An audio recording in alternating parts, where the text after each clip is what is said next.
Hi friends, welcome back to my channel. ముందుగా అయితే అందరికి నమస్కారం అండి. సో, ఈరోజు తెలంగాణలో నుంచి ఒక లేటెస్ట్ అప్డేట్ అయితే రావడం జరిగిందండి. సో, మంత్రి పొంగులేటి శ్రీనివాసరెడ్డి గారైతే ఒక లేటెస్ట్ అప్డేట్ అయితే ఇవ్వడం జరిగింది. సో, ఇందిరమ్మ ఇళ్ల గురించైతే ఒక లేటెస్ట్ అప్డేట్ అయితే రావడం జరిగిందండి. అలానే వేసవి కాలంలో త్రాగునీటి సమస్య లేకుండా కూడా పరీక్షించాలనైతే ఆయన కలెక్టర్లతో అయితే ఆదేశించడం జరిగింది. ఆ పూర్తి వివరాలైతే ఈ వీడియోలో డిస్కషన్ చేద్దామండి. అంతకంటే ముందు మన ఛానల్‌ని ఎవరైనా ఫస్ట్ టైమ్ విజిట్ చేస్తుంటే, ఛానల్ చూసి కంటెంట్ నచ్చినట్లయితే ప్లీజ్ సబ్స్క్రైబ్ చేసి మాకు సపోర్ట్ చేయండండి. తెలంగాణ నుంచి వచ్చే లేటెస్ట్ అప్డేట్స్ మీరు మిస్ అవ్వకుండా ఉండాలంటే, సబ్స్క్రైబ్ చేసి బెల్ ఐకాన్ అయితే ఆన్‌లో పెట్టుకోనండి. సో, ఇక లేట్ చేయకుండా అయితే డైరెక్ట్‌గా అయితే వీడియోలోకెళ్ళిపోదామండి. గ్రామాల్లో ఇందిరమ్మ ఇళ్ల గ్రౌండింగ్ ప్రక్రియను వేగవంతం చేయాలనైతే మంత్రి పొంగులేటి శ్రీనివాసరెడ్డి గారైతే ఆదేశాలైతే జారీ చేయడం జరిగిందండి. బేస్‌మెంట్ పూర్తయిన ఇండ్లకు తక్షణం చెల్లింపులు చేయాలని మంత్రి పొంగులేటి శ్రీనివాసరెడ్డి కలెక్టర్లను ఆదేశించడం జరిగింది. నిన్నైతే శుక్రవారం సచివాలయంలో వరంగల్ స్టార్ట్ సిటీ పనులు, అలానే వరంగల్ సూపర్ స్పెషాలిటీ హాస్పిటల్, మంచినీళ్లు, ఇందిరమ్మ ఇళ్ల గురించైతే ఆయనైతే మంత్రులతో చర్చించడం జరిగిందండి. అలానే సీఎం సలహాదారుడు ఎం. నరేందర్ రెడ్డితో కలిసి ఉమ్మడి వరంగల్ జిల్లాపై సమీక్ష నిర్వహించారండి.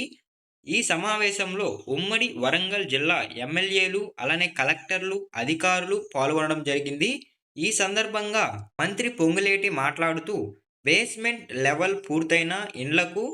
1,00,000 ఇస్తామని, వివరాలను హౌసింగ్ విభాగాలకు పంపిస్తే తక్షణమే చెల్లింపులు చేస్తామనైతే ఆయనైతే తెలపడం జరిగిందండి. సో, మీకు అర్థమైందనుకుంటున్నానండి. ఇందిరమ్మ ఇళ్ళకి సంబంధించి ఎవరైతే బేస్మెంట్ లెవెల్ అయితే పూర్తి చేసుకోనుంటారో, సో, వాళ్ళకైతే ప్రతి ఇంటికి రూ. 1,00,000 అయితే ఇస్తామనైతే పొంగులేటి శ్రీనివాసరెడ్డి గారైతే చెప్పడం జరిగిందండి. ఈ రూ. 1,00,000 అనేది కేవలం బేస్మెంట్ లెవెల్ పూర్తయిన ఇళ్ళకి మాత్రమేనండి. సో, మీకు అర్థమైందనుకుంటున్నాను క్లారిటీగా. అలానే ఇందిరమ్మ ఇండ్ల సర్వేలో ఇండ్ల స్థలాలు లేని అర్హత కలిగి లబ్ధిదారులకు ఇప్పటి వరకు కేటాయించిన 2 బీహెచ్‌కే ఇళ్లను కేటాయించాలన్నారండి. వేసవి కాలంలో గ్రామాలు, పట్టణాల్లో త్రాగునీటి సమస్య రాకుండా చర్యలు తీసుకోవాలనైతే ఆయనైతే ఆదేశాలైతే జారీ చేయడం జరిగిందండి. వరంగల్ సూపర్ స్పెషాలిటీ హాస్పిటల్ భవన నిర్మాణం పనులను 2 నెలల్లో పూర్తి చేసి, ఆ తరువాత మరో రోజుల్లోపు వైద్య సేవలకు అవసరమైన పరికరాలను అమర్చాలని కూడా మంత్రి పొంగులేటి శ్రీనివాసరెడ్డి గారైతే చెప్పడం జరిగిందండి.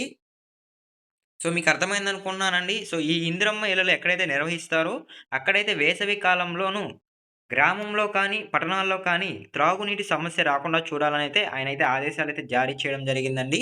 అలానే వరంగల్‌లో అయితే ఒక సూపర్ స్పెషాలిటీ హాస్పిటల్ భవనం అయితే నిర్మించడం కూడా జరుగుతుంది. సో, ఇది కేవలం ఒక నెలలో అయితే పూర్తి చేయాలనైతే ఆయనైతే ఆదేశాలైతే జారీ చేయడం జరిగిందండి.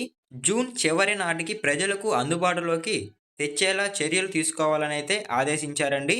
సో, ఇదేనండి ఈరోజొచ్చిన బేస్మెంట్ పూర్తయిన ఇందిరమ్మ ఇళ్ళకు ఒక రూ. 1,00,000 చెల్లిస్తామన్న అప్డేట్ అయితే. సో, మీకు అర్థమైందనుకుంటున్నానండి ఈ అప్డేట్ అయితే. సో, మీకు మళ్ళీ ఒకసారి ఎక్స్‌ప్లెయిన్ చేస్తానండి. సో, ఎవరైతే గ్రామాల్లో గాని, పట్టణాల్లో గాని ఇందిరమ్మ ఇళ్ళకు సంబంధించి బేస్మెంట్ లెవెల్ పూర్తయిన ఇళ్ళకు రూ.